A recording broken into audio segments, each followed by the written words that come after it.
and be fine. LeVar, does Trevor Lawrence have the right mindset? I love it. I love his mindset. I think it's an amazing mindset. I think it's a mature mindset. You know, in my 40s, I realize now that you'll never prove doubters wrong, because doubters doubt themselves. They're not doubting you. They're projecting onto you. So the things that you're accomplishing, the things that people will say about you and feel about you are basically their own opinions of how they view the world and how it applies to them. You'll never be able to prove everybody wrong in what you do. So why try to do that? You live life for who you are. You live life in your identity and spend so much time knowing who you are that you don't have enough time to hear the noise from all the haters out there and all the doubters. I love this approach. Another thing that I look at with Trevor Lawrence and this mentality, we should not mistake the will to compete, the compassion or the passion, I should say, to win with having a chip on your shoulder. Just because you don't have a chip on your shoulder doesn't mean that you don't want to be an ultra competitive player. What exactly does he need to have a chip on his shoulder for? What exactly, when has he been an underdog? I can't find a time in his life when he's ever been an underdog. If he's always played at the front of the pack and he's played his way to the front of the pack and he's maintained being at the front of the pack, where is the chip? Is the chip, I didn't get the Heisman in college, so I'm going to try to win MVP in the league? Is that considered a chip? I mean, we look at Michael Jordan historically, got cut from the freshman team, had to fight back, wasn't tall enough, wasn't enough of this, wasn't enough of that. I want to prove everybody that I can be Michael Jordan. I can be this guy. I can be the best. Kobe Bryant wanted to be Michael Jordan. I got a chip on my shoulder. I want to be as good as Michael Jordan. I want them to say I'm better than Michael Jordan. There are a lot of different things that you can draw from that are going to push you and propel you. But if Trevor Lawrence isn't looking at his career in that light and in that scope, it's more about, hey, I've been with this young lady since high school. I'm going to marry her. I marry her before I get drafted. If his whole idea and his identity of being great and balanced is I am going to prepare myself and I'm not going to be loud about the things that I'm doing and I'm just going to go about my business and do what I do, which is win and compete at a high level, there's no reason. It's almost like we are trying to find that finally, because we haven't said really much about Trevor Lawrence this entire time. Finally, it's somebody trying to come up with something to be able to say something about Trevor Lawrence. And if this is all we could come up with, then God bless Trevor Lawrence. You are doing something heck of good, because this is a reach. I agree with you 100%, LeVar. He doesn't need to have a huge chip. He's motivated to play football because he enjoys playing football, and he can play, and he understands that he can play it at a high level. That is enough right now. This is a really good quarterback. This is a terrific, and more importantly, a terrific human being. And that's what a team has to look at. What are you getting, not just at the quarterback position, but as a human being, as a leader, as a young man who is going to become the face of your franchise? What does he embody? What does he encompass? You're getting all of these great attributes and great qualities in Trevor Lawrence that I think we're overlooking just because of this comment right here of, I don't have a huge chip. Well, I'm going to be honest. You don't have to have a huge chip to still go out there and play with pride and play to be the best and prove that you are going to be the best. That's what Trevor Lawrence has done his entire career. I like him a lot.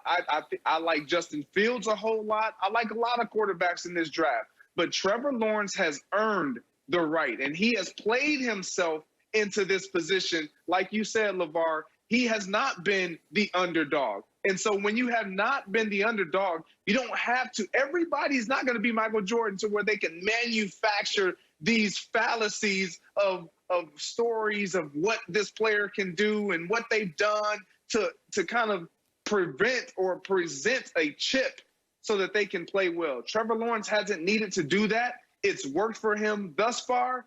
I believe it will work for him in the National Football League. Yeah, look, everybody's different. And what you have to do as a player is find out what mentality works for you. What mentality do you need to have where you can excel and you can play the best, play up to your optimum level?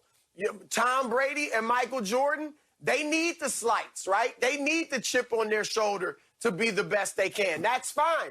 And then others don't need it. Some coaches, they have to be in the office 16, 18 hours a day.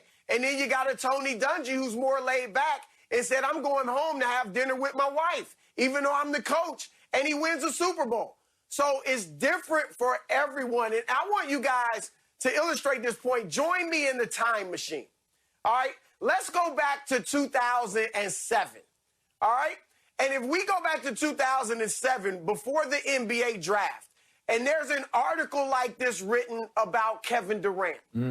And Kevin Durant, just like Trevor Lawrence and all the people that talked in the article, his dad, his high school coach, they're honest and they're transparent because most people wouldn't be honest.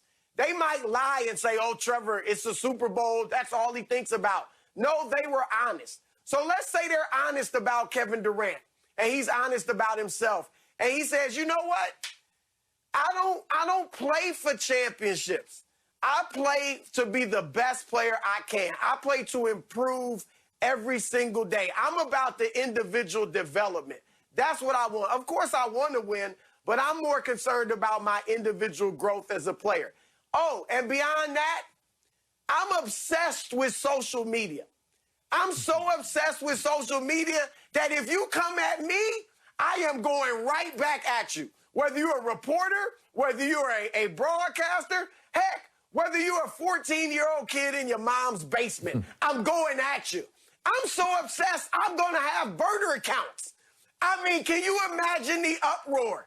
Everybody would be like, oh, my God, how is this guy going to handle the scrutiny of the treat him like Baker NBA Mayfield. Fishbowl? How is he going to handle the pressure if he's so obsessed with social media? You're right. And you know what? How's it worked out? All right, Kevin Durant's one of the greatest players we've ever seen. So and that's true. That goes to show you it's different strokes for different folks. Some players couldn't do it like Kevin Durant does, but for him it works. And I think for Trevor Lawrence, this will work. Yeah, I love this media narrative that you have to have a chip on your shoulder. You have to be angry. You have to be like Baker Mayfield and like tweets that criticize you leading up to the draft. I mean, he's out there liking social media tweets just so he can use it as energy to fire back at people. And Aaron Rodgers, you guys remember, he sat in the green room forever at the NFL draft. Everybody bypassed him. He was so angry. I mean, Greg Jennings will tell you the stories off the show. Like, Aaron Rodgers is still angry 15 years later about that. And, of course, Tom Brady, right, taken in the 6th round. He, off memory, he can name every quarterback who was taken ahead of him. Some guys need this, but Trevor Lawrence does not. And I absolutely love this kid. Everything you read about Trevor Lawrence, football is not his identity. It's not. He's a great human being. He's very religious, family-oriented. And, oh, yeah, he's pretty damn good at football. And he went 34-2 in his college career at Clemson as a freshman. You know, this guy comes in undaunted, just takes down Alabama like it's nothing. I mean, Trevor Lawrence, everything I've seen from him has just been incredible. I love the quotes he gave. And, you know, LeVar, you were in some locker rooms, and we've talked, you know, in the dressing room about some stuff. And Greg's seen some stuff. Like, I hear these stories about, yeah, the football guys love the chip on the shoulder. You got to eat and breathe football. Like, I don't know, man. I kind of like the Trevor Lawrence attitude here. A little laid back, and it's not everything, man. When I go home, it's not that I'm getting away from football, but I'm, you know, doing things besides football. I'm going to be a well-rounded individual. And I give kudos to Trevor Lawrence. I think you just got to start with he is the highest rated player in the draft. He's going to go #1 in the draft. Yeah. He's accomplished, guys. He is accomplishing. He's currently accomplishing.